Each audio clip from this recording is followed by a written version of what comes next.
announcement. We are open to have private sessions. I am opening new dates on my schedule.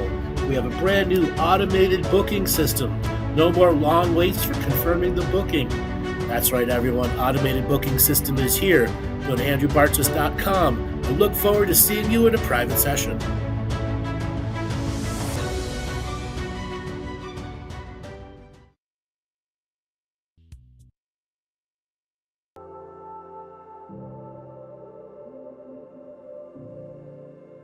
Welcome everyone. Today we have something truly special to share with all those out there on a path of spiritual and physical wellness. First, for all the amazing women out there, we have the Divine Feminine Package. This package is designed to honor and celebrate the sacred feminine within each and every one of us. And let's not forget the incredible benefits of the HIFU treatment included in this package. HIFU, or High Intensity Focused Ultrasound, is a breakthrough for vaginal rejuvenation, increased sensitivity, say goodbye to dryness and urinary incontinence. Absolutely, Laura. And included in this package is 2 days of our complete combined healing therapy system, along with the rejuvenation HIFU treatment. We've also included a special meditation to reconnect your sacred femininity. It's a beautiful opportunity for you to nourish your inner goddess. And as a bonus, we are offering a complimentary head, neck, and shoulder massage to further enhance your relaxation and well-being. Plus, you will also receive a comprehensive body composition scanning for posture and composition analysis. It's also about empowering you to understand and embrace your unique journey. Revitalize your inner and outer well-being with our Divine Feminine Package. It's an incredible opportunity to experience deep healing and reconnect with your feminine power. Trust us, it's worth every penny for this transformation and empowerment you'll experience.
Hello everyone, and welcome to the Talking Bigfoot Show.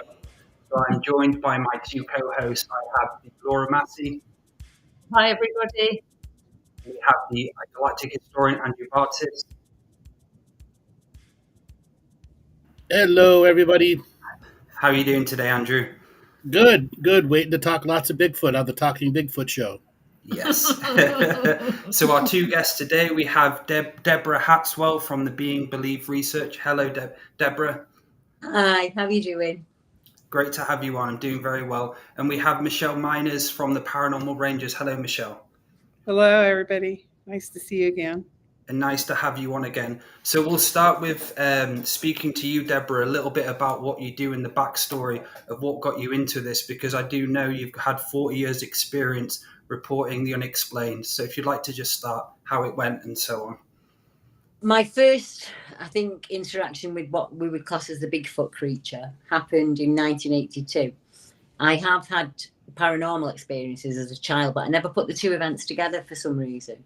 I was 15 at the time, and I lived in an ordinary town in the northwest of England. Nothing, I wasn't out there in the wilds or anything like that. Not the sort of place that you should be seeing anything like him. It was an old country park, and it had been kind of, when it gets left to rack and ruin and the council buy it and they don't do anything with it. And it's been like that for years. It had just been left, and like the laurels were, and the rhododendrons were like 40 foot high. And we used to, if we didn't go in school, we used to sneak in there. So between the old mansion and like a sensory garden, there was just this, we used to call it the Ivy Den. It was like all mixed in, and we were in there. I'd sneaked in there with my friend. And we were just waiting for school to end. It was a really nice day, about this time of year, same weather. And we lay on the ground talking to each other like this. And I just noticed a really quick movement in the bushes. And I thought it was going to be a teacher. And we were in big trouble for not being in school. Or that it would maybe be one of the boys that we knew that would go like, wow, and kind of scare us, that kind of thing. And it wasn't. I looked, and this thing looked at me. It was kind of in the greenery. And as I looked at it, it made eye contact with me, and I made eye contact with it. And it kind of leant forward like this. And I don't know why I did this. I acted primarily, no thought went into it. I pushed my friend really hard, so like she'd be down on the ground. And I got up and I ran. I was running, and I looked back to see if he was following me. And he wasn't. And she was running in the opposite direction, thankfully. And he just kind of melted back into the green. It was just like, it was almost like the shadows and the green just took him. And he was gone, and that was it. That was the moment. It was just that moment in time. And I've for every day since, I've been like looking for an answer as to what he could be. But to look at him, most people say to me that it was probably a homeless man. Or it was somebody playing a prank in a suit. Well, in 1982 in England, there wasn't a whole lot of Bigfoot talk. I didn't even believe in the Loch Ness Monster. Abominable Snowman, we might have heard of that. But not really anything Bigfoot wise. So I knew he wasn't a caveman, and I knew he wasn't an ape, and I knew he wasn't a human. He was kind of all those things together. I sent Laura a picture of him earlier, and that was done many, many years later. But he looked, the closest I've ever been able to get, me really, would be Heidelbergensis, and they were in the UK many, thousands of years ago. But the fossil record says that they weren't hairy, and I don't understand how you know that from just a fossil bone. But he was hairy. He was covered in hair. Not his face. His face was like a leathery skin. He had a really pronounced brow ridge. Lots of muscles. I concentrated on this area. His muscles looked like he could have just bit through a bone and it would have just snapped. So he had human teeth, no canines or anything like that. And just like human lips, normal lips, but his nose was flat like a boxer. And he just had these eyes, and he looked shocked to see me. I was definitely primal when I saw him, but he looked shocked, like we'd both given each other a shock. Holy shit, you see me. Yes, You saw me, oh my God. And I wouldn't say he was like ancient or anything like that. Probably if he was a human boy, I'd have said about 19, 20. So not a young boy and not he had a bit of bum fluff on his chin, but no grey to him or anything like that. And he was just really, really dark brown, very, very dark brown. But the sun was shining at us and it was almost red, like a red setter where the sun caught it. And that were it. It was incredibly muscular, really, really, really thick muscles across here. And he just looks a bit slack-jawed. He just looks a bit, as we say in the UK, a bit gobsmacked. He was like, and I was like, and I just ran. And I've got a bit of missing time. I remember running and I remember looking back and knowing that he wasn't coming for me. And I just kept going. And then I came to what was like, yeah, that's him there. That's him. That's as close as I could get to what I saw that day. Very, very similar. I'd say his muscles around his eyes should be a bit wider and the muscles around his jaw should be a little bit wider. But Alex Evans did that for me. I spent the rest of my life trying to find out what he could be. And it was only, I heard about the Sykesville monster. So I'd heard about Bigfoot by then, because obviously I'd got onto the CB radios and I'd get on long wave radio and I'd ask people, and then MySpace come along and I'd get on there, and then Friends Reunited and I'd jump on there. Anywhere I could try and find another witness in the UK, and I was finding them. Not all of the time, maybe one every 3 or 4 years or something, or I'd find something in an old text or in a newspaper, and that I'd be like, that could be it, that could be the same or similar thing. And then probably about 2005, 2006, I got the laptop at home and I'm trying to explain to somebody. I'd come forward in the UK and I'd explain what I saw. And in the newspaper, they just ridiculed me. They just put woman sees caveman in the UK. And I just thought, what was the point? What was the point in being so brave and coming forward? So I knew that if I couldn't get this picture out of my head of what I saw, that was always going to happen.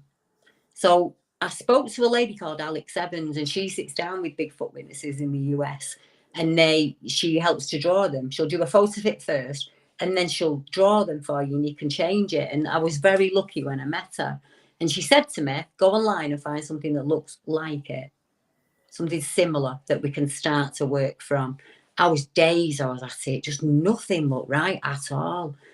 And then I don't like saying PTSD. That's not fair because I've never been to war, but that's what it felt like.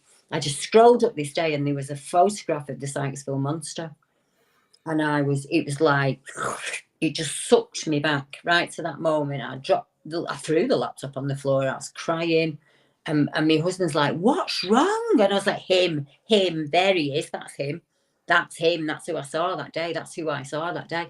But I can't, so I'm looking and it's saying it's in Sykesville in America and it's 2 years after mine. And I'm thinking, well, I can't be right, can I?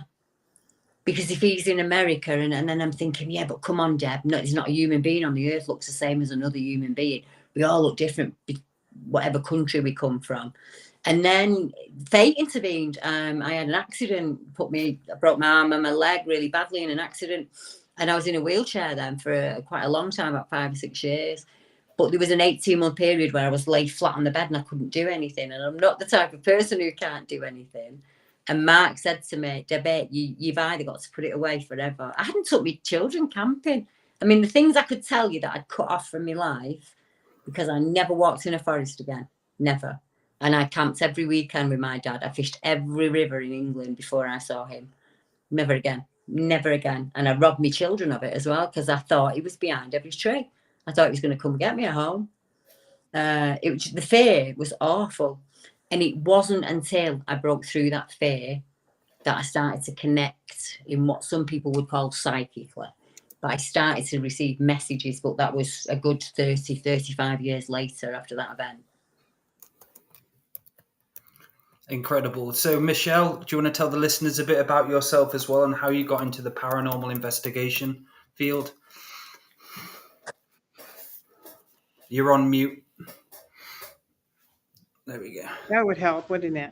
There we go. I was saying about about 6.5 years ago, I had the opportunity to work on a couple of projects up in the Uinta Basin and did some investigations around a certain paranormal activity that occurred on this one particular ranch that I was on. And I personally did not ask for these experiences. I wasn't looking for opportunities to see phenomena. I was asked to assist in a managing a ranch and such. And right from the get-go, I started to have these experiences up there, and beginning with orbs, and never seen an orb until on my birthday, May 30th, 2016. It was the first time I saw a giant blue orb. And it had some kind of intelligence to it, because once I started to say, oh my gosh, you're an orb, it completely like disappeared and went into some kind of its own little vortex. And so I started having more and more experiences, and I'm thinking people around me were not. And I'm like, why me? Why me? And I thought maybe I was being targeted in some way or form. And so I just kind of went with the flow and just started having all these extraordinary phenomena experiences out there. And, to the point, this is kind of be a little hilarious, because you learn this from shows or just, people just dealing with what they've seen. I bought 2 Mylar blankets and had my partner come on the ranch with me and wearing one of these Mylar blankets. And he just laughed at me and says, Michelle, this is not going to prevent you from having more experiences. I said, I know, but it's for me thinking I'm being protected, And the more, so I put away the blanket and started to deal with the phenomena, and I seen everything. I was even visited by entities not from this world, and started working with a group of people. And there came a point where I became very paranoid, very scared, because I brought this phenomena home with me to my home. And I had a son who was very much into this type of phenomena, and I brought him with me to this particular ranch, and he had similar experience. And to this day, he'll say, I wish I never had gone, because it's affected his life, because we didn't understand the hitchhiker knowledge of that these things can follow you home if you're not aware. And so, when Debbie had her experiences and as she was breaking down, it's because she hadn't realized within herself that these things are real, and that maybe our minds are going crazy. And I had to go through that experience.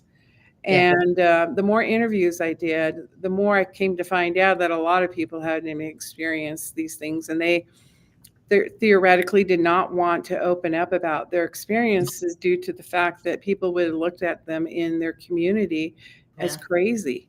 And even you tell yourself you're crazy.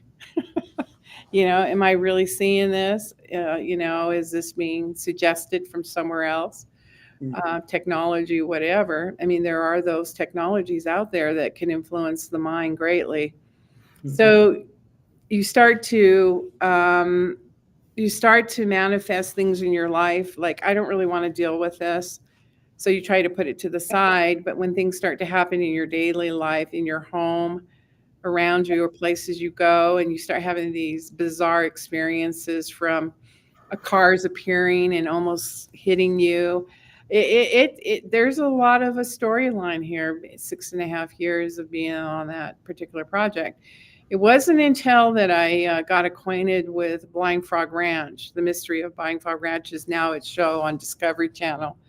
The gentleman who owns the ranch became a really good friend of mine, and we started to do a lot of tours and bring people up. That's his one thing, is bring people up to the ranch. And there's some healing things that occur there on his ranch. And I started to see things. And we started talking a lot about his interesting story. And it's one that's, crazy. It's a crazy story, but isn't everything that we experience with the phenomena that way? And so it wasn't until that as I was getting these experiences, I was asked to be on a couple of shows that I started to realize that, people in the mainstream community were wanting answers. They wanted to feel safe. They wanted to tell their stories. They wanted to share in the phenomena. And then on one occasion, two of the rangers, Jonathan Dover, came into town, and I was introduced to him through my business partner, who happens to be a cast member on Skinwalker Ranch, Jim Morse. And we went out to dinner, and we had these commonalities. And from a Native American perspective, it really put me into a protective state. And the more he talked about this being our cultural norm, that we've been dealing with this phenomena for millennia, that there's nothing to fear here, and that there's just another community that we can't see within our own scope.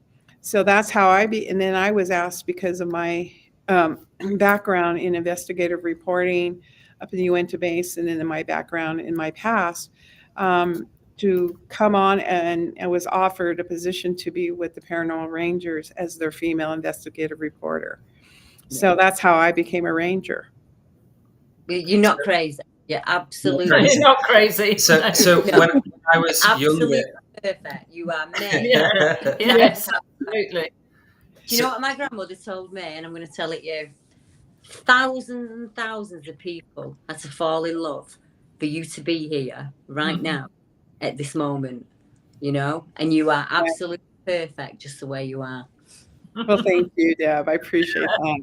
But it was a journey. It was a journey to get to this place, It took many, many years, and we're still exploring and investigating, and had, 2 or 3 sightings of the Bigfoot. So those are experiences you'll never forget. And that's it. So when I was younger, I had loads of different paranormal experiences, seeing UFOs in the sky, seeing ancestors, seeing ghosts.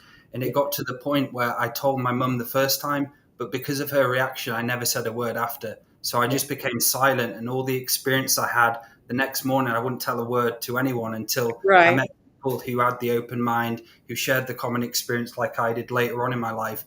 And this is why it's so important for you, Michelle, and you, Deborah, spreading this message so people can come out and start being truthful about their own experiences as well. Because that's what we need. We need people sharing our own experiences so we can all share this common thread of, yes, it is real. And the more people come out and do these shows, the better. So I had that silence for so fucking long. Then when I found and found all these groups, I was like, it just came fully out of me, where I wanted to share all these experiences. Finally, someone can fucking listen to me and understand. Someone understands, That's my job. That's what I do. I find witnesses find me. I sit down with them and I speak to them about there's an event that they've got in touch with me for. So I speak to them about that. So that might be one person who's had this event. I talk to them about it and I say, take me back. When was the first time that you remember something strange or something you cannot explain? And it's genuinely normally in childhood. But I also get parents that get in touch because the children are experiencing things and they did as a child. And they don't want shutting down like their parents did to them. Sorry. So you guys are talking about experiences that challenged family members. Yes. One of my first memories was being fed yogurt and a negative reaction to yogurt. And I remember at a young age, maybe 7, 8, 9, somewhere in that range, telling my mom, I remember you feeding me. It's impossible for you to remember that. And then there was another situation. I was over at my aunt's house. My grandmother would go visit her every Monday. And for some reason, I was with her. And I was out in her backyard, and I started seeing colors, shapes, geometries. And I came in and I said, I'm seeing all this stuff. What do I do with it? And they said, you put it away and you don't tell anyone. Mm-hmm. Because there were other family members that had that happen to them 30, 40, 50, and 70 years ago. Yeah. It was a family secret. And the Greeks in the family that I were in, you can't speak about this to anyone. No. So I turned it off, but I also remembered I could turn it on. Okay. And then there was the most unique experiences. Every night when I was going to sleep, I lived in a house that still had knob and tube wiring. Are you guys familiar with what that is?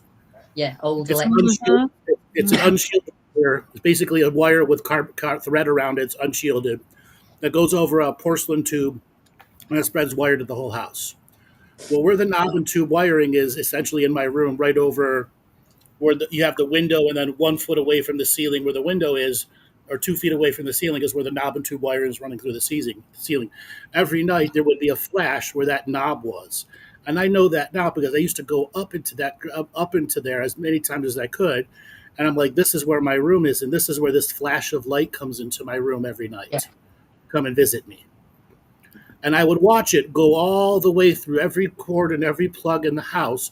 And sometimes it would take me on a ride through the wires out of the house and into other houses too. Right. How do you tell that to a father who was an electrical engineer? You don't. And how do you get into that wire is my transformation, as a child. Yeah. Do you ever get shopping carts that give you a static shock, or when you kiss them? So energy, you're an energy battery that's just sucking it up as you go. Yeah, and that makes perfect sense. That's why I didn't mean to interrupt, but it's very rare that I speak to somebody who's the same as me. It's exactly the same. My watches don't work. Watches don't work for me either. It's really funny. Now, another thing. I don't wear them either. I've been so a long time that shopping carts are the most toxic environments in the world because of the mindset that people have when they go to shop. Yeah. Some are in lack, some are in gluttony, some are in angry, some have all sorts of emotions, and they just retain that energy. Right? Yeah. That's my job. That's what I do. I work with people who I think they just want an answer. And like yourself, you said they told the parents maybe early on and the parents have shut them down. So they've had to go through like preschool and then teens and into the 20s and into the 30s. And they get given these medical diagnoses of you've got anxiety, you've got this and you've got that, and it's a personality disorder, it's a mental illness, all of these things. And those things are valid. But I'm speaking to people who don't have a mental illness. What they're feeling and what they're picking up on around them is natural energy coming off other people. And like you said yourself, when I would imagine that you're not great in crowds and you don't mind your own company. And that's kind of like me. And it gets a bit much for me if I'm in a busy city. I can feel everything coming off everybody. And not knowing what that was as a child makes me feel different to everybody else. So I grew up in the restaurant industry, so I was overexposed to large volumes of people. And I had to learn to deal with my psychic sense and turn it on and get better with it. You could have 100 people waiting in line. You could have 10 people waiting on. You could have 5 people who are pissed off at the lunch that they got. And all that would be overwhelming until I learned to go, no, you're not affecting me anymore. And it was one of the most powerful personal training tools I had was growing up in that environment and being able to control I call this smelling the mouse fart next door. So many people are over vigilant. They are literally smelling the mouse fart next door in the metaphor of psychic experiences. Everything means something. Everything is directly affecting me when in fact it's just a random mouse fart next door. Yeah, I get what you mean. That overvigilance has driven an industry of people to have these things that are cure-alls, but they cure nothing because the overvigilance is the cause of it. And so many people become overvigilant because they enter that fear state and have no idea how to break it. Yeah, that was me. That was me in a nutshell. The things that scared me in my younger youth was watching what was being done to other family members by other external sources. Did they try to target me at times? Sure. But I also learned how to make sure I did something that if they came back, it would cost them something. Right. Okay. A war of attrition. You're going to do this. I'm going to do this. You're going to do this. I'm going to do this. And I made sure with my creative energies, without becoming a barbaric, response thing. Mhm. We've lost you, Andrew. Have we lost you? Those Oh, no. energies He's that back. were being projected. I'm back now. Can you hear me now? Yeah, I Yeah. can hear you now. That Say- last few seconds. Say that again. I learned how to stop the projections from the external sources using friends and family as the conduit of projection. So I could forgive the friends and family and go to the source of what was making them do things. Ah. That would be much easier for many children who don't know how to do that. Yep. I just didn't know how to do that. I didn't have the skills. I just had to learn it the hard way, unfortunately. I attribute it to the restaurant industry, being able to refine my skill. I really do. I give it to that, the overexposure to people and the requirement to learn the nuances of what I was doing and the consequences of overlooking. And the amount of people who are pissed off who come eat is just, it's probably about 80% of people who come in are just pissed off wanting to eat, and you're there taking their order. Like, yeah, Right. I was in the restaurant Toxic. industry as well for Yeah. 16 years. Yeah. So I had a similar experience there. I mean, even back of house, when you get back of house, it's a manic environment to be in. Isn't it? Yeah. It really, really is. And I couldn't do it anymore, me. I just like, I just can't. I'm just going to have to work for myself. And I just took the gamble. I just couldn't do it. I'm awful in towns and I'm awful in crowds. I'm all right on grass. I'm fine. And I have to ground myself often. I just don't like being around big crowds of people. Andrew, what age did you learn? I mean, being around people, and we call them toxic people here. Yeah. And when you pick up that energy, and you don't know how to displace the energy somewhere else. How old were you when you decided that I need to remove myself from this situation? Because that's where the paranoia sets in, when we don't know how to put it somewhere else. There are two learning phases. At first in the restaurant, I was dishwasher, pick up the stuff, the garbage of the energy, the worst. Okay.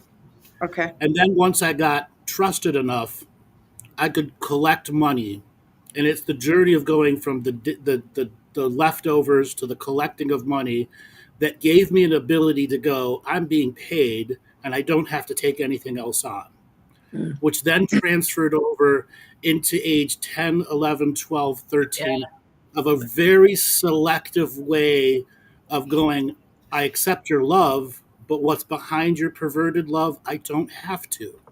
And I didn't have to have outer words for that, which was the toughest part as a child.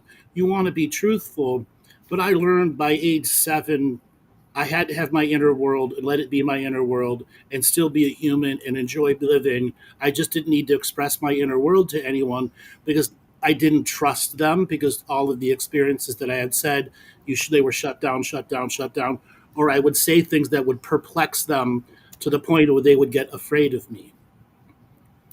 And I didn't want that. So I stopped explaining and I kept my world, and their world. And I learned to adapt to being in both without it traumatizing me. So by age 13, I had developed a system of like line item veto of what energies I would accept from a person. And on a subconscious level, I didn't have to actively choose anymore. Mine's completely the opposite of that. I mean, I had no choice of anything as I was growing. It was I'm probably in my late 30s before I realised how to set a boundary and how to use my will to stop it and shut it down. So for me, it's the complete opposite. I didn't know anything as a child. I was just went from experience to experience to experience and somehow survived them. But I did get the sideway looks, and I never got invited to parties, and people never knocked on for me. I'd go and knock on for them, and people thought, oh, a bit weird. And they still think them a bit weird now, but now I wear it like as a badge of pride. That it's not something I should be ashamed of. But I come from a long line of people who have been ashamed of their abilities. so it's ingrained within me. And then you've got the mix of I'm Irish on both sides, so you've got the church and everything that puts on top of you, and that's you basically communing with demons and things like that. I was lucky I didn't get any of that. I didn't get churched as a child, but some of my family members did, and were made to feel that they were sinning. It was an actual sin to see and experience. So as a child at home that can't sleep because things are coming in and out of your room, terrifying things that you don't understand. Right. And you try and explain that to two really hard-working parents who are absolutely knackered, and society's done a number of them. And it's much easier to just say, well, it was just a dream. And you think, I know it was not a dream. I just felt that I was really inconvenient. I just shut down. I just thought, I'm not telling any. I remember saying to a friend at school, what do you do when that man comes in your room at night? And she looked at me like I was an alien. And I knew then that I'd made a fatal mistake. And I just shut down. And when I was 16, my parents moved to a beautiful part of the country, in the countryside. No, there's nowhere I was going. Nowhere. And I moved into what we call a high rise, a high set of flats, because I thought, he can't get me here. He just can't get me here. And then I started drinking, because that was the only thing that had made me sleep at night. Wow. So for me, it was trauma learning. Like, it was completely the opposite for me. I had to learn that if I didn't put these boundaries in place, then things were just going to drain me till I was sick, and I was ill, and I was depressed, and my life was awful. I was an awful human being. All I cared about was money. All I cared about. And then I had that accident, and I realised that my children were what I should be concentrating upon, and the very small things in life. Because when you can't do them anymore, you really suddenly realise what you've lost. So for me, it was all it was awful. So I was in my late 30s. It was a really, really awful life that I led. And luckily I changed, and I've learned now that I know I can walk into a dark forest and it doesn't bother me. It doesn't bother me. I can walk into a house where they poltergeist active. It doesn't bother me at all. Because there's nothing, I don't fear anything. I'm not scared of anything. The only thing that I'm scared of is karma. So for me, church, the Greek Orthodox Church, was a massive positive as well as somewhat negative experience. So they made me an altar boy when I was like 5, 6. I was like one of the youngest altar boys out there, along with some other overachieving Greek parents that put their 5 years old and 6 years old, along with 9, 12, 15, and 17-year-olds. Wow. And so I would show up 7:45 in the morning, 6, sometimes 7, to do first service, which is in Greek, second service, which is English, and third service, which is half Greek and half English. Okay? And then we would have an off time, and then we'd go downstairs, and there would be a social gathering, and we'd leave around 2:30, 3 o'clock every Sunday. And that was very religious. We would do that out of a thing. But what I discovered is that's where I learned to see real spirit. That's where I could tell if the priest's prayers were working, who was there out of tradition, how to look into the audience and go, oh, that person is suffering something. And I could see the spirit coming and just trying to relieve them a little bit. I could see the nuances of the different forms of faith. That was a massive influence to me, and it was something that helped me deal with the traumatic demons that were affecting my family. Okay? Ancestral energies from the old country that were causing people to tear each other at their throats. Okay? Yeah, I had traumas, and I still have traumas. I mean, not in the situation you were. So did I have trauma-based learning? I did. I just learned at an early age how to turn some of the traumas into triumphs. And that was the little advantage I had at my growing. Andrew, it's interesting. You talk about the influence of church and such. When my dad passed away when I was 10 and a half, and I was accused of not, showing the dramatic crying that you have come about in your family. And it was really interesting. My father came to me and told me that everything would be okay. And so that was my comfort level. And then I realized that that's an ancestral connection to my family. And then this kept occurring throughout my teenagehood, throughout, even now, when Mhm. my grandmother would show up. I said, Grandma, I know you're there, trying to zip in and out of, realities here. And I could feel her presence when the last time I had someone pass away close to me. And I realized as a child that, people would accuse me, you didn't, you love your father enough, or, because that was their mourning, not mine. Yeah. And Theirs. mine was very, even with, I was Catholic and I converted over to another religion and was told that I was listening to the demonic spirits. And that is trauma to a child who Yeah. doesn't have that understanding. But I always felt like my father was near me. I would see him from time to time. He had early on had messages for me for my life. And especially when I was going through college, which is a transition state for a young adult to handle going from it being a child to an adult, he was always there and I could see him physically. And I would tell these to my family members, and there would be kind of like, okay, is she really losing it? So you start to control the situation by not telling the narrative. And it was the same transition seeing paranormal activity in one's life. Same thing. I had to control the narrative and telling people who didn't understand the connection So from we had our something here. reality world. Yeah. I had And something very similar when my grandfather died. mhm, He came to visit me. I did have the outward mourning. I did show that energy, but no one else did. right. Whatever was done was just done for show of the funeral. They Right. weren't mourning. And he would come to me, and I'm going to cry even when I say this. What can you say to people who don't want to mourn? Yeah. Nothing. Exactly. Nothing. And I that's where I also had to learn to control the narrative, just like you. At such a refined level, I would just want to say he's there right now, wanting to talk to you, but you just don't believe.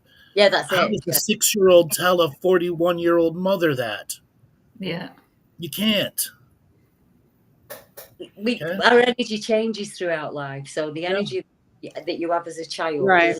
and you're caught in your bed, is very different to the energy you have as a 13-year-old girl, because you're coming into your womanhood. And that's why we tend to get a lot of cases where they'll say, oh, it's poltergeist activity. And there's normally a Right. teenager at home, And I think if we could have this normal conversation with children, because it's unique to each and every one of us. But if we could say to them, yeah, this happens and we don't know why it happened. It happened to Gran and, it happened to Uncle Ernie. And I think it makes it much easier for them going forward. And the generation we have now are very accepting of things anyway. So they don't kind of ridicule as much as my generation did. They're very understanding and accepting of others. So I think we've kind of reached a point where hopefully stories like ours are going to become part of history, where you've not got to trauma-based learning, or you're not that 6-year-old boy who doesn't understand these robotic humans around him and why they're acting in this sense, because society says that they have to be robotic. You must not show, don't show tears, don't cry, don't show any weakness, when really we should be wailing and missing this person that we love. So it's like you've got these battles going on all of the time around you, what society says and then what you're experiencing yourself, and they just don't gel together. And that's where you start to think that you're mental, Right. because it's not the same as another person's story. It never going to be. What saved me from being mental were books. Okay, so I learned the different books and stories. They weren't real stories, but it helped me understand some of the telepathic sign language, and I say that word, telepathic sign language, I would get from other beings. Mm-hmm. Sometimes they wouldn't speak. They would use a sign language that would activate a telepathic side of understanding and knowingness. Mm-hmm. And other times it was they just wanted to be a passive light, positive light in your life. And this telepathic sign language would show up when I was deep into reading a book. And you're like, reading every page, your eyes are watering, you don't want to turn it off. And I would feel them in the background.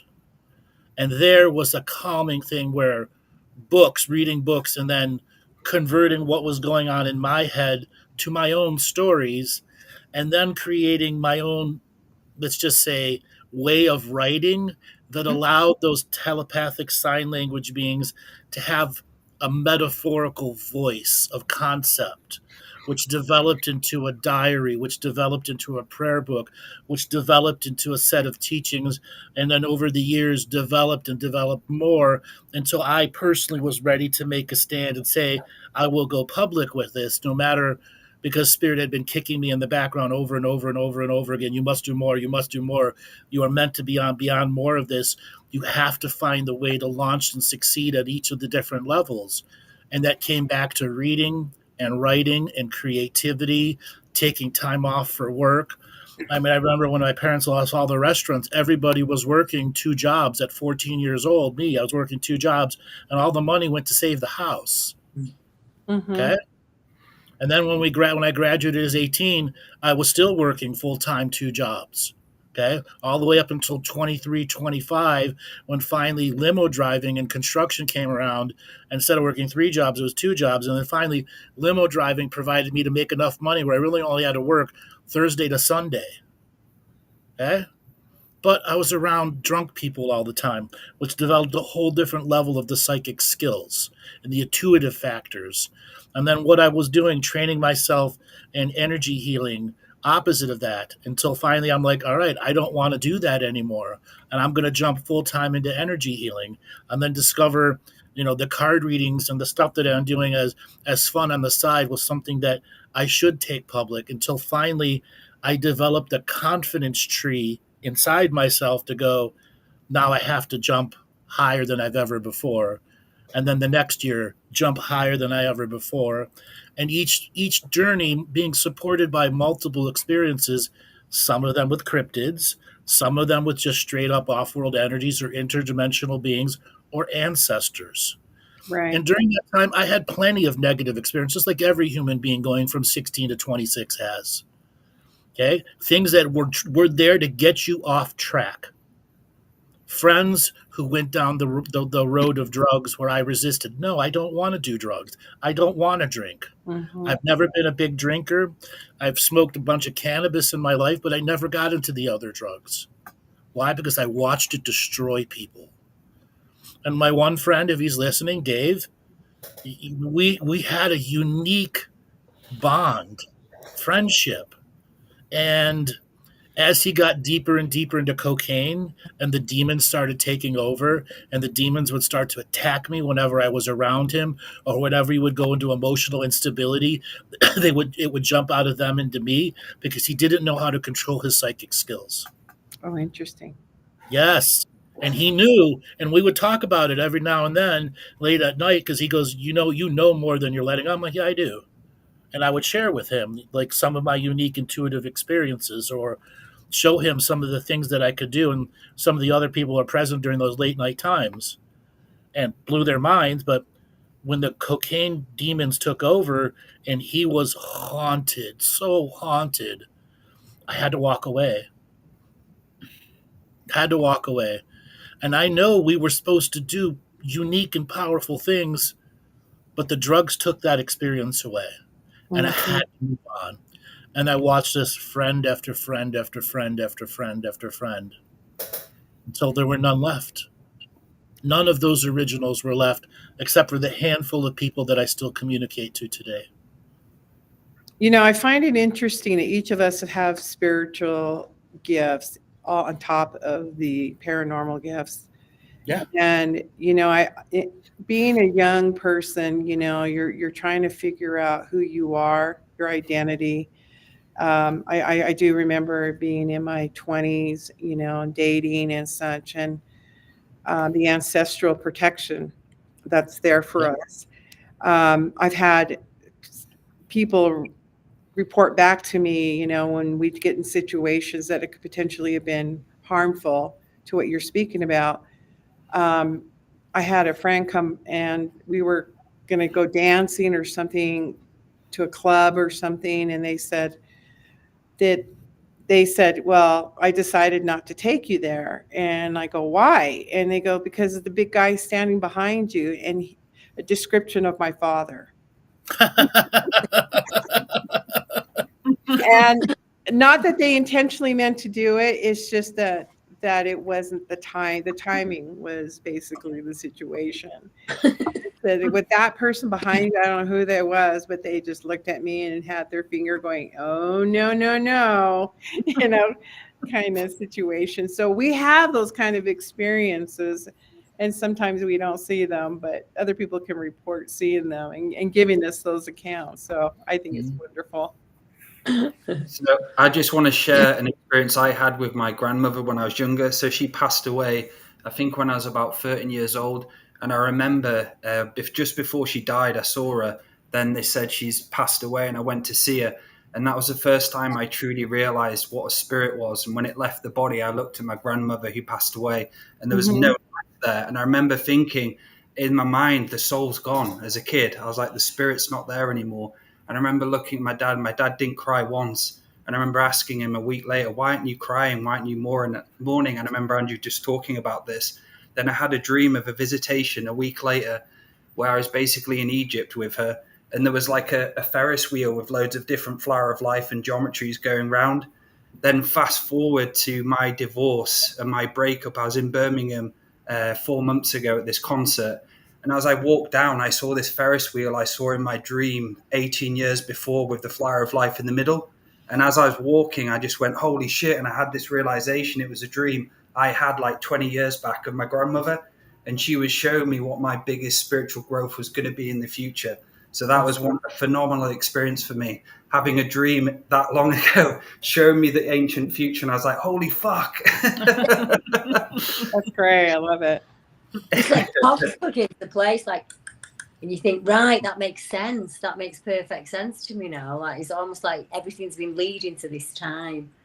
So you have to go through all of that badness and all of that heartache and pick the wrong men and all of those things. And then you can understand other people when you're older. Yeah. So like when I counsel people now, every single person I counsel says to me, you're going to think I'm crazy. Every single one of them says it to me. You're going to think I'm crazy, but this is what's happening. So I say to people, we're not the minority, I don't think we're the minority at all, because I speak at least, this is the third conversation I've had today about this subject. Two of them were witnesses, and now I'm having it again with you, and it's like that every day for me. So there is always another story out there that's different to mine, but I can gel with it. I can understand it. And I think, oh, that person really has been through the ringer, Like they've had to go through some awful things in life. And then I remind them of how strong they are. Because I say, if you've made it through all of that and you're doing what you're doing now, helping people on a daily basis, that's some inner strength. That's real strength. And I don't think we give each other enough acknowledgement of that. And that's why we need platforms like this, so we can share and put our truth out there. And so many people are having these paranormal experiences now. It's great to share with, Michele and the Paranormal Rangers and Andrew from across the Atlantic. I mean, we work with these guys generally. And then I think Stan from the Paranormals found you, Debbie. And it's really good, because this week, Michele, and last week, Michelle's been doing Bigfoot. So it'll be really good moving on to Bigfoot to find out. I know Andrew's had experience with Bigfoot. I know Michele has, and we heard Debbie's earlier. So, Andrew, do you want to tell us yours, or Michele? Oh, let's see. There's such a variety. My first experiences were when I was young here in Ohio. They would come through the neighborhood, and you could hear them with a variety of calls. And you could hear the dogs 2 miles away, the cows 3 miles away, the next set of dogs, the next thing, and they'd give this hoot and this holler and sometimes this screech, and you could tell that they were moving through the territory. But then when I was in Washington State, I heard the same thing. Just the hooches and the screeches and the howls were done differently, just like a cultural language difference. But I would have things as a young age look in through my window. That same spark that I told you would go through the knob and tube wiring and take me on a journey through the electrical systems of the neighborhood. Things would look into the window right when that spark would be. And a variety of those were spirits of deer who would then take me along, like I would hold on to the deer, and it would take me to an area in our backyard that was this bright white light coming out of the ground, and other beings would be there, and they'd be there talking, like in a group of people. And I was welcomed into there, and it looks like there were other little children from other homes and other places that were there. And then as I grew older, those experiences ended, and as I began battling the family issues, the family demons, other types of cryptid entities would make their way through there and would defend me sometimes when I couldn't defend myself. But they also, I would defend them too when they were having issues. I also found out I was a natural healer. When I finally accepted my healing energies, I cannot tell you how many times they came to me for counseling, for healing, doing remote cranial sacral on their pregnant people who are about to give birth. That was a very common experience. Communicating with the child in the womb, or somebody who had lost a cryptid who had lost a child. I could help them find a child or release the mourning that they were going through, because I had unique experiences that I could pass over in that telepathic sign language to them, or the physical healings that I was done. I brought off world to do the same thing, and I learned that the Bigfoot cryptids, they exist on thousands of worlds. And many of them in our world, they have a way of changing their vibration in such a way they can temporarily leave here and be somewhere else for another world for 24, 48 hours. And then as the ability to maintain that vibration becomes too challenging, they come back here. And after a while, the older ones learn how to bilocate, trilocate, and quadlocate, which was something that I began to experience as they took me on adventures throughout the universe from age 6 to 26. And then at 26, when I actively engaged, it got to a point where, how do I describe it? It was all natural, fluid interaction. So it was an everyday experience while I was still a human. And at that point, I wasn't choosing to share those experiences with anyone else. It was only when Spirit said to me, "You have to take this experience public. People have to know this," because so many of them had their own version, their own way, and they're looking for that validating source that can help them heal something inside them. You know, I have an understanding, in my personal view, there are about 15 different species of just what we would call Bigfoot. And then there are subspecies of Bigfoot who are DNA not related to Bigfoot, but look similar and have a very different purpose. And some of those have been, we'll just say, for lack of better words, hijacked by the negative and are able to corral spirits in cities and maintain an overpopulation of spirits who don't cross over. Okay?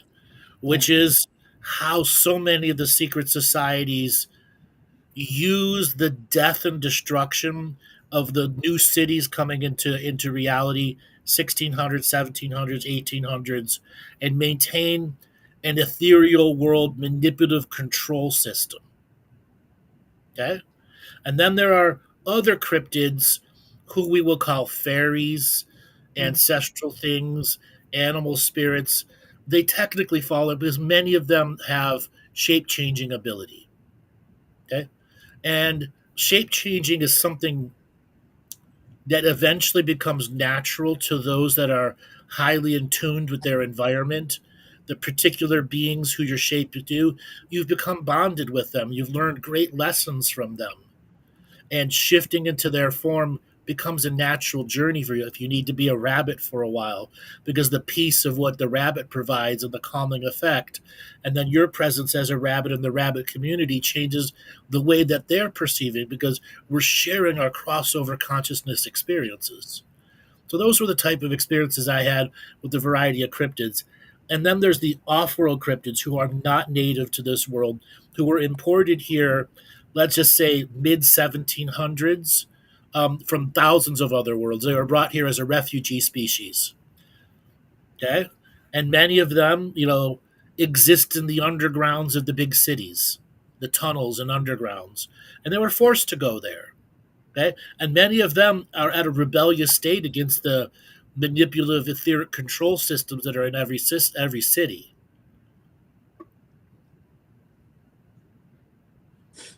What an interesting experience. Andrew, mine began at the age of 13, and I didn't even think about this, but after the passing of my father, my mother went back to college and was going to be doing an internship in Washington, D.C. And she had asked, where would you like to go? Would you like to go with me to Washington and spend the summer, which is about 2.5 months, or go with a family friend up in the Pacific Northwest to a reservation called the Hoopa Reservation? And because I had such an attachment to this family, it was my dad's best friends, I chose to go up to the Pacific Northwest, and then my sisters followed along. I had 3 younger sisters, I being the eldest. And I just love connecting to the outdoors. And they had a setup where they had a tent, kind of a mobile home type thing.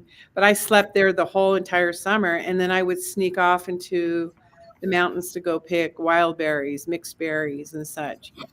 And I got caught doing that, taking the pails and going off by myself. And I always felt like something was watching me. And I never feared bears. I know it's crazy time. I was 13 years old.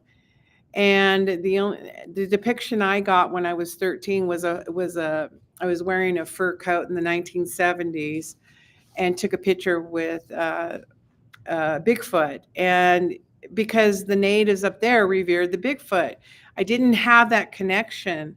So later on, after I had my first experience with the Bigfoot up in the Uinta Basin, I was with a crowd of people, and one of the gentlemen happened to be a Bigfoot investigator. And he took out a big piece of block wood and started hitting it in kind of a pattern and a signal, And then he tells me, points, and he stops, and everybody's looking like, okay, what are we looking for? He goes, Michele, your eyes are going to see this. And he points up to the north side of this particular hill, and he goes, what do you see? And I saw this movement, and then it stepped out, and it was a Bigfoot. And he goes, I want to introduce you to Luna. Now, he never said anything to anybody else, but for some interesting, weird experience, somebody started taking photos with their camera and caught the entity, caught the Bigfoot. And but I could see it with my natural eye.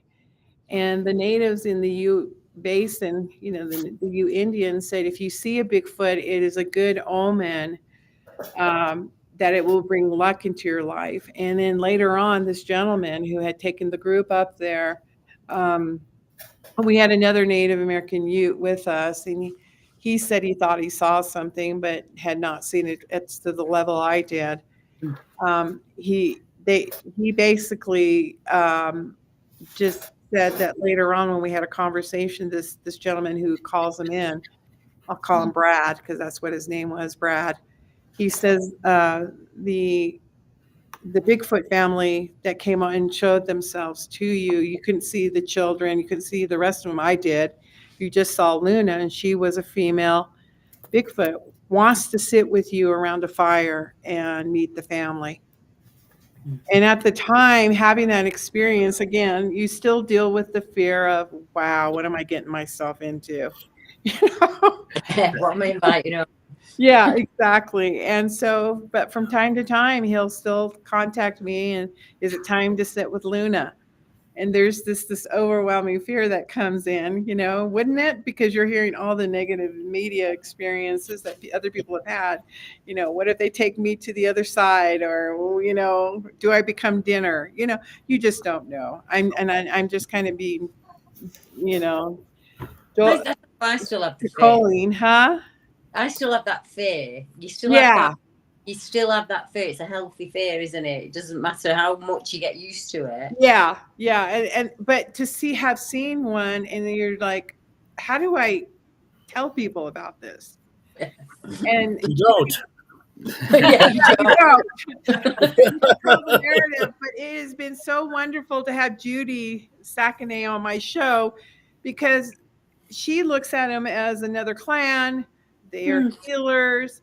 They interact. I mean, the stories upon stories that her and I've listened to more than spoken about, has changed my perception of the Bigfoot. They're just See, another extension of our family. they're an extension of our ancestral lineage, an epigenetic offshoot of us. Where Right. when the control system came in, a lot of us as souls said, we're not going to go into human bodies. We're going to go into this other culture that's going to be resisting the overwhelming narrative of manipulation. They had to leave the public face because they were publicly related to us before the manipulative system took over. They were a part of our everyday culture. I didn't. Sorry, you're talking about being the healers.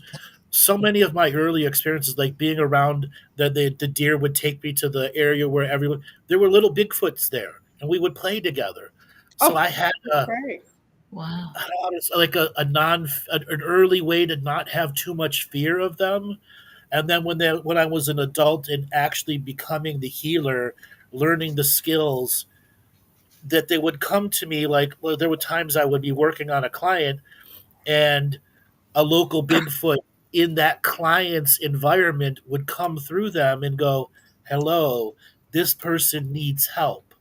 Their ancestral, the home that they live on was built on a place that the energies that crossed over are very negative for them. And then I would put in the patch and repair work, never telling the client. And then sometimes the client was, who was that you were talking to in your head? Things like Wow. that. Oftentimes there were a collective of various cryptids, a group of healers that were sharing a collective wisdom that I could tap into and then use the skills from them to do the healing and repair work. Wow. Wow. So, Deborah, do you want to share some experiences you had as well? Because I looked at one of your YouTube videos and there was an actual picture of Bigfoot spotted. So, do you want to share some of the experiences you've collected from people's experiences? Oh, hundreds of them. I mean, but if you want me to just do UK, that's really easy. Ones what stand out for you, yeah. There's a number of them that stand out for me. We've had a recent case. I'm just trying to pull it up on my laptop. I've got my laptop here, so I want to get the area correct before I mention it. We've had a case come in that happened in 2023 in the Forest of Dean. And I'm a very big believer that in the UK we have this misnomer that there isn't enough land in the UK and there isn't anywhere for them to be. The UK used to be vastly bigger than it is now, and we've shrunk down to this very minuscule island. And I think they're clinging on here with everything that they've got because we're encroaching on their land more and more and more. But we still do have some ancient forests, and the Forest of Dean is one of them. So in 2023, you've got a couple that they were going to South Wales for a drive, and she said, she was another one who said, you're going to think I'm crazy, you'll think I'm a weirdo.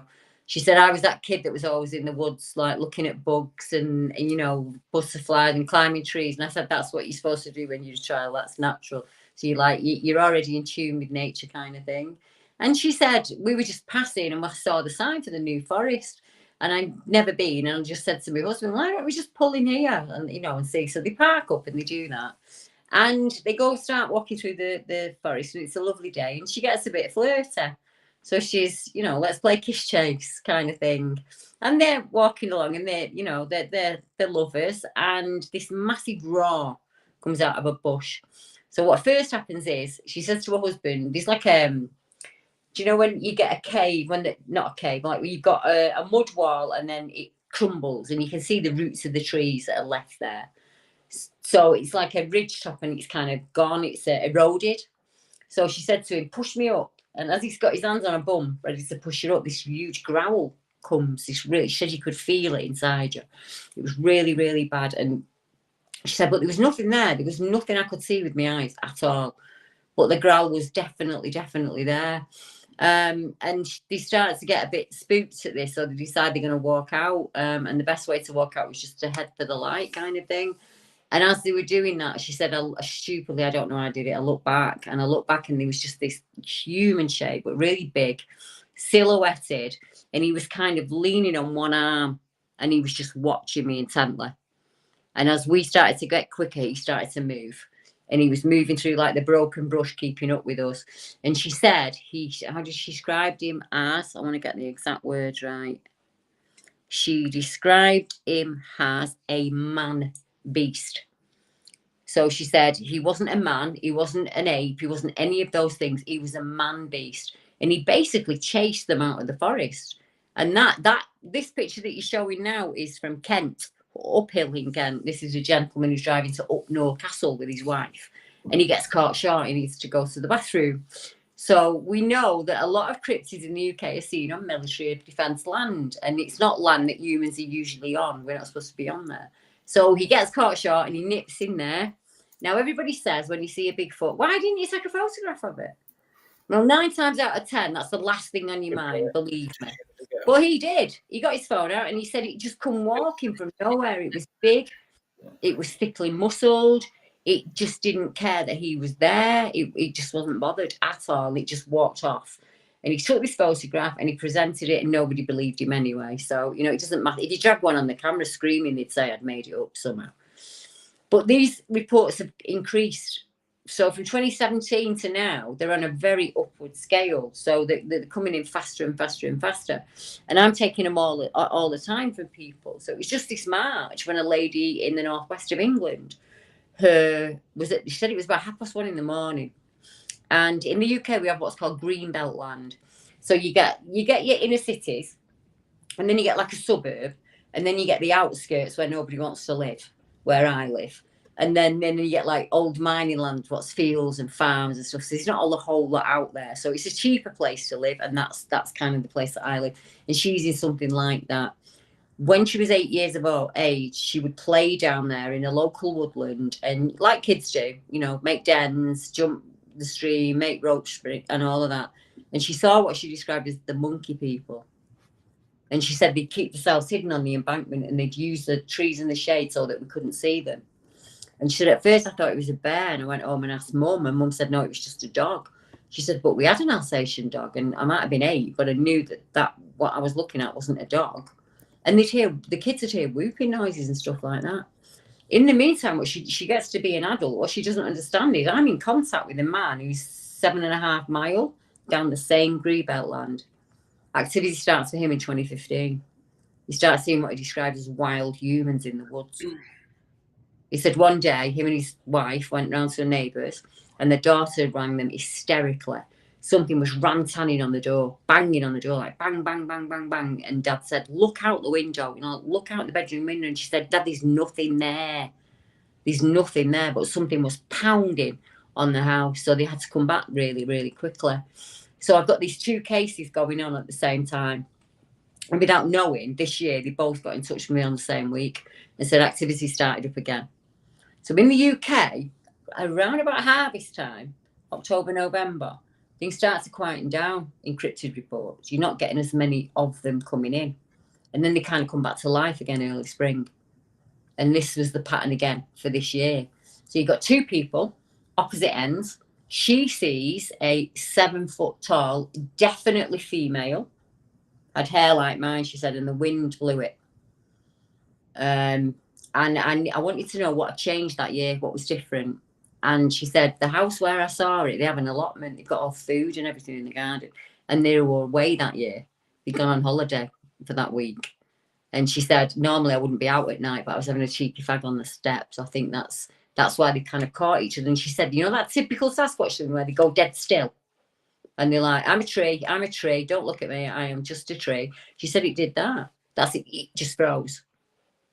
Right. And there are reports like that all across the UK, from the tip of Scotland all the way down to Cornwall. Ordinary people who are driving the roads and they see them cross the car, either in front of the car or behind. When that creature could have just stayed in that woodland for 10 more seconds and they wouldn't have seen it. And it's exactly the same in America, isn't it? You think, why did it show itself? those people were meant to see it, weren't they? So they're showing themselves more and more, it would seem, and it's all to do with this. You need to wake up. You are killing your own environment, and the messages that I get off them, I've got to be honest, they're not all nice. Some of them are downright like they are so angry at us for the things that we've done. And because for me, I get negative beings and positive beings that kind of interact with me, and some of them are incredibly angry about the way that we've managed the earth, kind of things, the things that we've taken from it. So I think that I don't know if it's because it's so small in the UK, but some people who have psychic interactions with them, it isn't always great, and it doesn't always go really well, and sometimes it can be very negative and draining, and that cryptid will start to demand more and more and more from this person. And then I'm like, whoa, you can't be letting it round your home. You've not set any back. You've gone out into the woodland, you've interacted, and now it's coming in your home. What would you do if it was a human male? And they say, well, I won't stand for it. I say, well, why are you standing for it from them? You're not the servant. You're supposed to be this is supposed to be an equal backwards and forwards. They're not supposed to drain you, because that's what they did to me. I felt like I was a secretary, just drained all the time, constant, never got a minute off. And now I've learned to go, no, don't, no, this is the time when I'm with my children, or this is the time when I'm with my husband. No, there's a time now when I'll tune in and I'll tune out. And I teach other people to do that as well, because I've seen people run ragged by them, absolutely run ragged by them, and they are terrified. And once it goes negative, then that just builds, because you're putting all your fear and your worry and your upset into it. You're feeding it. So it's like I say to them, no, you've got to stop listening to the podcast. You've got to step back. You can't be engulfing yourself in this and expecting it to go really well for you. It's really hard. It's a really hard road to walk for anybody. And that's why it's important to set up reality rules in your own home by, like Andrew, we've learned from Andrew, placing 4 crystals in the 4 corners of your room, your bed, to start fortifying what you want in your house, what you don't want in your house. And a lot of people realize that they can't do that, but you can enforce your reality with revocations, prayer, with what you want in your reality, what you don't want in your reality. Because at the end of the day, what you look at looks back at you. So if you're thinking about dark Bigfoot or dark beings all the time, they're just going to stare right back at you. And most people do that because they're always in the fear mode. They're always in adrenal gland. They're always scared or worried or out of body. So the experience just magnifies tenfold. And spirituality can ruin people if they don't have the right teacher or the right person to help them learn grounding skills, clearing skills, and so on. And that's what Andrew taught me all the way in 2012, how to do that, how to be grounded, not be overwhelmed with energy, and so on. That we are actually masters and we can control our reality because we're sovereign. How to be discerning. Yeah. It's discerning what you're connecting to in the unseen world, isn't it? You've got to be discerning, and that's where your intuition comes in, that psychic ability that we so often dismiss that you were talking about earlier. And that is for our own protection as well, and others. And also, like you rightly said, Debbie, and we talk about that as well, it's an equal co-creation. It's not one way or the other. That's the way it should be. And if it's not, then you don't want to be dealing with those beings, whoever they are. Yeah, that's it. And they're insane slave beings that will mask in a way that you'll accept them. So I always say to people, do not invite it into your home. Do not make a bargain with it at any point. Do not, no matter what it promises, you just don't do it. You've got to keep yourself and your family at the forefront of your mind all the time, and make sure that you guys are the priority. And anything else come after that, because you shouldn't be anybody's slave or anybody's master. Like I said, it should be an equal footing, shouldn't it? And then that way you can learn, because you're learning on your own, in your own way. You've got control of it. You're learning that I'm okay to tune in today. I'm at a level where I'm fine with it today. But maybe tomorrow or for the next couple of weeks, you're not. You've got something going on at home that you need to deal with. And that kind of give permission to say it's okay to do that. It's okay to put it down for a while, like a burden, and go do what you need to do and refresh yourself. It's called self-care. And then come and do what you can and go forward. Yeah, Andrew's always called it equal energy exchange. Andrew, are you there? Do you want to go say what you put in the chat about the Bigfoot UK? Well, many cryptids have an underground culture that they live in.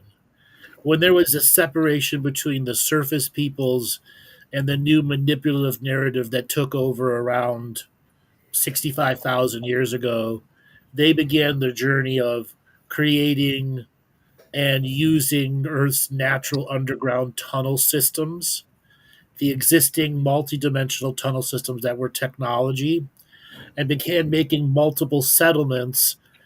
Many of these tunnels had a teleportative factor to them, meaning you could spend a few hours into them and move a few thousand miles. So they became global nomads. So you would have a variety of cryptid cultures that might use an aspect in the Polynesian areas where they might meet up every 5 years and exchange stuff. You could have the ones in the Central Plains of America or Mexico down into Argentina, even into the Antarctic. I mean, they exist everywhere, but they began truly creating underground spaces that were not a part of the normal narrative. It's like growing a garden. And many of these special energy places were nurtured by their birthing, giving birth there, or having marriages or particular ceremonies there. And there's an entire network of underground settlements all over the world that are just there. They're right under our noses. Even in the big cities, they're underground settlements. And I told you about the off-world ones that were imported here as a type of a manipulative slave species. Many of them over the years have defected out of those communities and then interbred with other cryptids, natural cryptids from this world.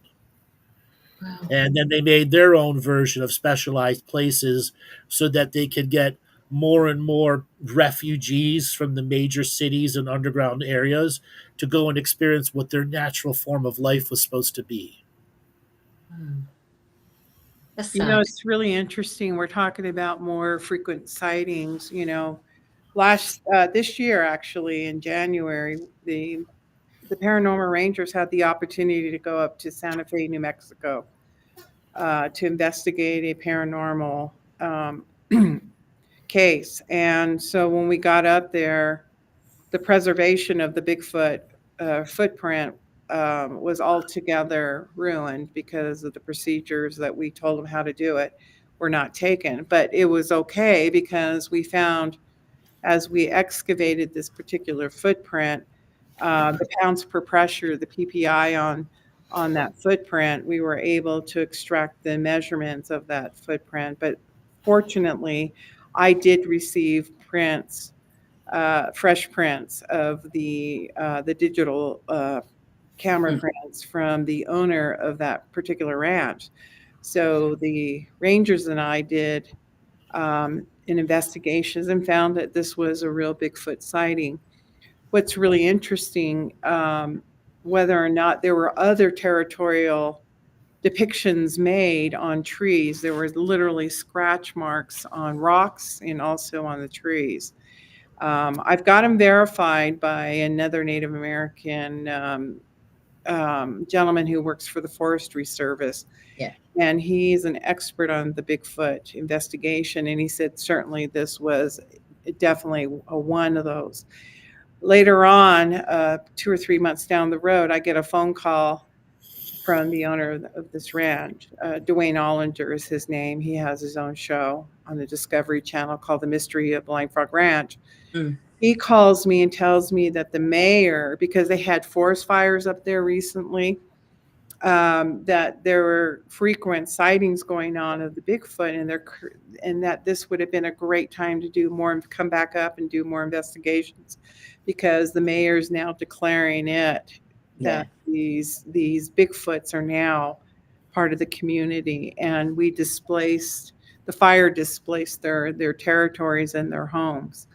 And so, we talk about, are they pan-dimensional, interdimensional beings, or is this a species that again has gone underground, to which Andrew's spoken of? So that's something to be investigated. And if they've been up in these wilderness, living there for quite a long time, we need to investigate in a very positive way And, these could be their homelands. And that was kind of an exciting case. We finally got the footage of that, and that may appear on a show coming forth in the future. But it's really fascinating to me how this subject matter has just taken off, and how many people are seeing them now, and are not as threatened as they once were. Nice. And Judy Sakina has really changed my perspective. I'm sure they have agency like any other species. You're going to have the good with the bad, but but it's just a fascinating subject matter. And to hear Andrew's narrative of underground habitats and above ground habitats and off Earth habitats is really intriguing to me, and I'm really looking forward to hearing more about the subject matter as it's being investigated. Well, we've got a great question from one of Deb's supporters in the chat from My Slice. Yes. So what do any of you make about the whole cryptids or aliens walk among us, but we don't realise it? Andrew, do you want to take that one for the moment? They do walk among us. Yeah. And they have walked among us since they made the separation to have their own culture and society, knowing full well we were supposed to join them on that journey. It's just some of the grander karmic implications of what this world has to resolve meant there needed to be a dual narrative. And they have their own, let's just say, ancestral promises, oaths to be guides when we are on our journey of awakening. So many of them will have homes in the communities of beings they know from the ancient times, because we are born and forget. They don't necessarily forget like we do. They're born, and their past life memories 10, 12 generations back come back to them by the time they're 10 or 12 years old. Imagine if you had 10% of your past life memories from the last 200 years. Would you make the same mistake on the bad boyfriend or girlfriend? Make the wrong marriage? Would you choose the wrong career over and over again? Would you find what love is right away? At just 10%, or even at 1% of those knowingness coming back to you. So the forgetting at birth doesn't affect them as strong as it does for us. And they're here to be guides and guardians and teachers and way showers. But at the same time, we are teachers and way showers to them too, at the journey that we are going through with this more of the negative part of the experience for a grander resolution that affects an entire galaxy. And that's why there's so many multidimensional, interdimensional species and cryptids interacting in the communities that we have, down to your local community, your local government, all the way up the chain of command to the highest level. There are different layers interacting with all of them. I think that I've definitely interviewed 2 people in my lifetime that were not of this world. Definitely. I at one point, and I say it laughing, but I'm being absolutely serious. At one point, I thought this guy was going to turn into a lizard in front of my face. He just kept morphing in and out and morphing in and out. And we've all been in situations in life where we've walked down the street and someone's just stood out as different, or you're in a place and you just think there's just something not human about that person, It's worrying, isn't it? Because there's lots of maskers and lots of cloakers out there that are human beings included that are putting on this false front so that we accept them in, we become part of that Faustian deal kind of thing. I'm really sorry, guys, but I'm going to have to cut and go. It's time for me to take my pain med, and I can feel it. I feel really bad because it's only 8:30, but yeah, I can normally only do about an hour anyway. It's all good. Yeah, Brilliant. Well, Deborah, thank you for coming on, and we'd love to have you on again. It's been, thank you so much. Yeah, so much to talk about. Most definitely. Let me know, Laura, and I'll pop back on anytime. It's just I have a really bad nerve condition, and once it starts, if I don't take my pain meds, I'll be up for the rest of the night. Okay, so take care of yourself. Before you go, how can people get a hold of you, and what's your website and YouTube channel, etc.? Everything's just in my name. So if you just look up Deborah Hatswell or BBR, you'll find me. I've made it as easy as that. And I'll send Laura a link that has all of my link tree on it. It'll have everything, and everything's free. You can just pop on there and find me. Yeah. Well, I believe it's in the YouTube description, Joel has already put your information in there. So if you just go and look at the description, it's all in there, all of our websites and so on. Yeah. Brilliant. Yeah, I will definitely come back on. Not a problem. Lovely. Brilliant. Thanks so much, Debs. Take care. Good night. Have a good night. Bye-bye. Thank you. Wow. So, Michele, with the underground stuff, there is such a long-going culture of humans living underground. You have Darren Kuyu in Turkey and a variety of other myths and legends that talk about people living underground, coming out of the surface. And I believe there are many Native American cultures or stories that talk about being at the time at the underground and then coming to the surface, something that's been happening for a long time. There are a variety of cryptids who will come to the surface and recruit powerful human souls to come and live in the underground and become emissaries to the various underground communities and cultures, so that the underground communities and cultures don't maintain a growth of negative fear to humans. Because the separation and the negatives that trying to attack and manipulate and thin out the populations of the cryptid, because that does happen. There are active military units that are cryptid hunters, and they're not trying to capture and experiment. They're just trying to exterminate them.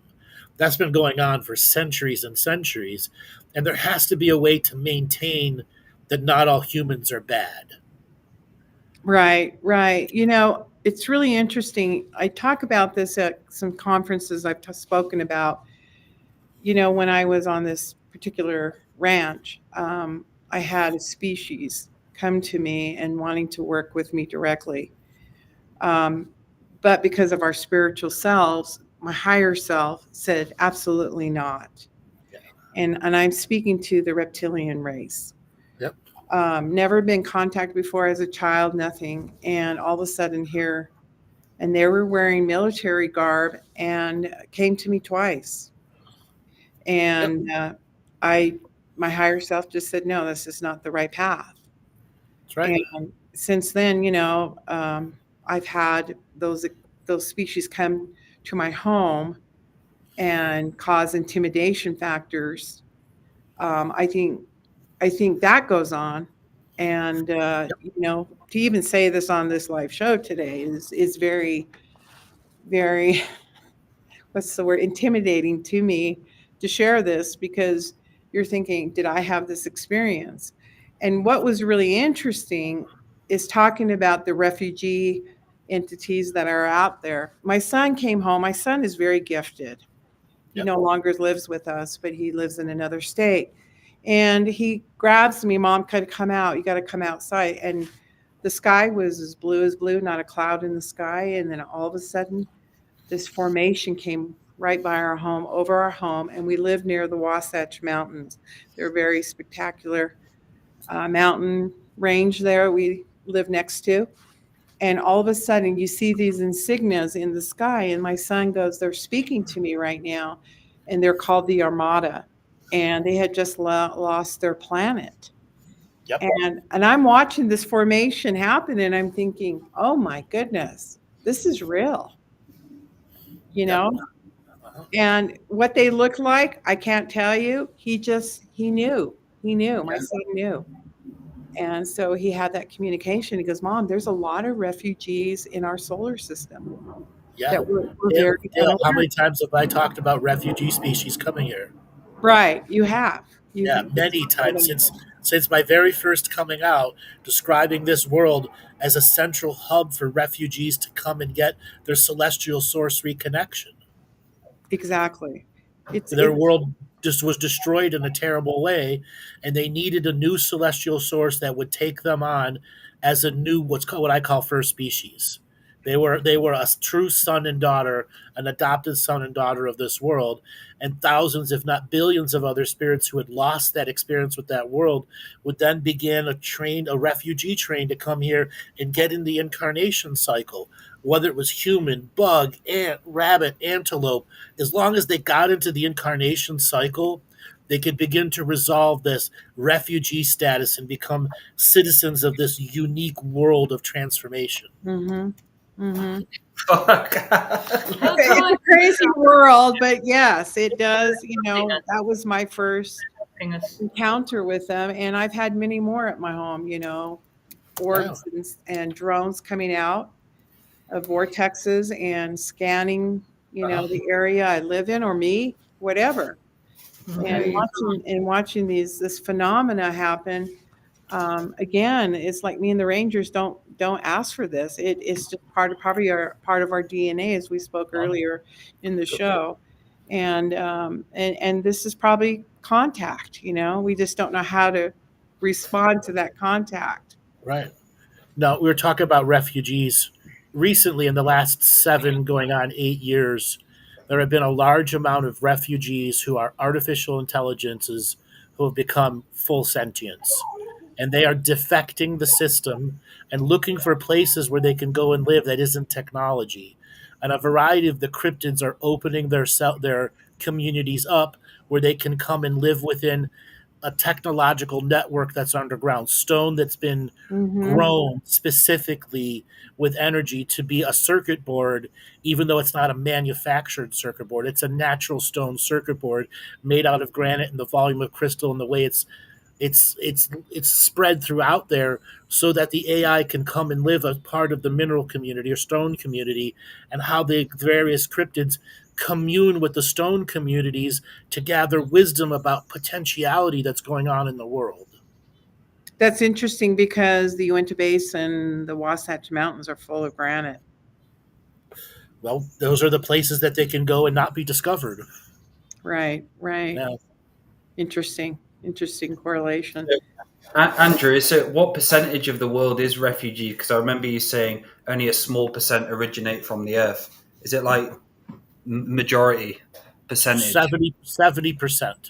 Okay, yeah. Well, I don't know if the audience doesn't know this from a Native American perspective. The Navajos, and I think we've said this time and time again on our show. Navajos said, don't ever look at Bigfoot in the eyes because they have ability to mind control. Yes. And we have to be careful of that. We don't know their telepathy gifts and such. And not all of them are good. Not all of them are good. And so humans. And we have choice. And so this is one of our belief systems from the Native American perspective. But then other, like I had mentioned earlier, like the Ute tribe, it says if you see one, it's a good sign that you're blessed and such. So, we've got these interesting, I'm going to call them entities. I don't like calling them aliens because they're part of us. I just say they're entities of different lineages that have come here to help us and assist us. And for some reason, we have been the planet and the solar system that they've chosen because maybe the human population we're ancestors to each other. I come from the Pawnee tribe. The Skidee are the only ones who hold the star charts in the Pawnee Nation together, is just that small group of the Wolf Clan. And we look to the constellations as our guides. And the coronal borealis was a big thing for us recently, with the solar flares, storms that have been approaching the Earth. That has been huge for the Native Americans of our tribe. I want to add one little thing when it comes to knowing a good person from a bad person. And this transfers over to cryptid energy also. Okay. We as people, how do we know if a person is good or bad? We trust our intuition, and at times we don't. Trust is an earned journey both ways. And humanity has been a distrusting son of a bitch for a very long time. Stubborn at our distrusting because of the traumas humanity was inflicted on. The cryptid communities also went through a genocide at the alongside when the humans were going through the varieties of genocides that were done on this world. But somehow, some way, Our epigenetics have kept us linked long enough that we can have shows like this.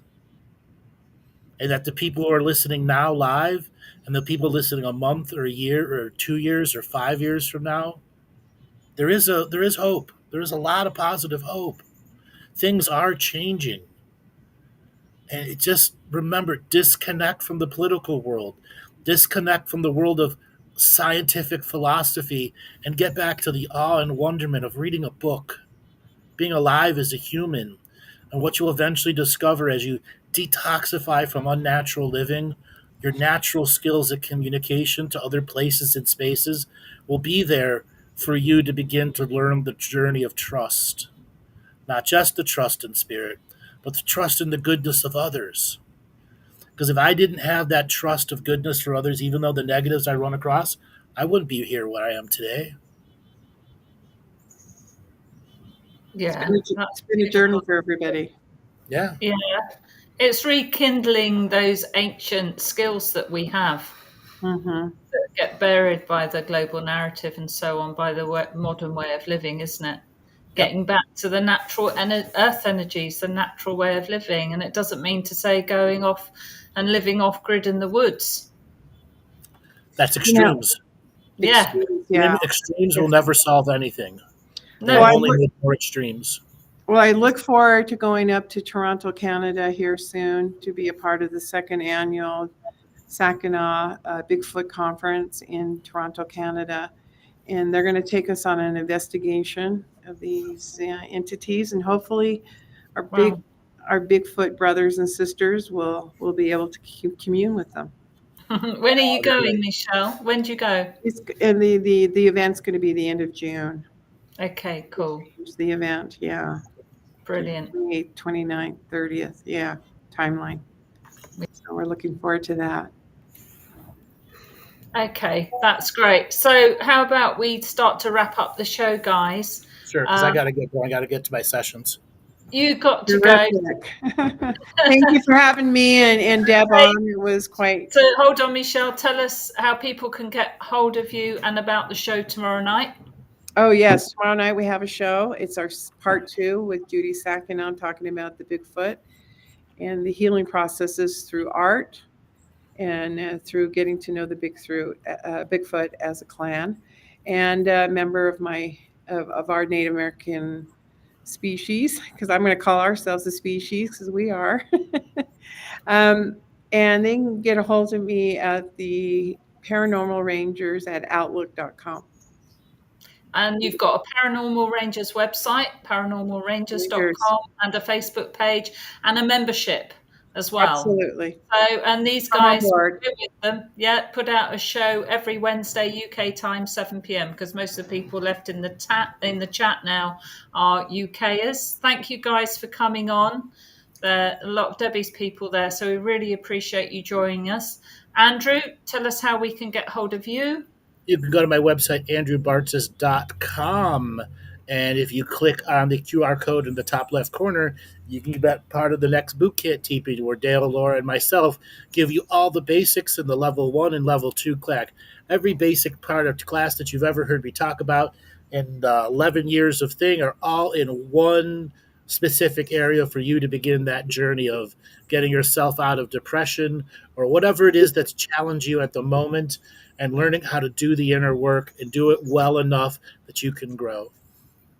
Yeah, Andrew has a particular skill at reading the Akashic records. Is among one of his many skills. So he's really, really worth looking at his videos, guys, on YouTube. Dale? So if anybody would like to experience a psychic surgery session, head over to daletobin.com. I also have psychic surgery training coming up on the 13th of 14th of July at 6 till 9 p.m. UK time, 1 p.m. till 4 p.m. Eastern time.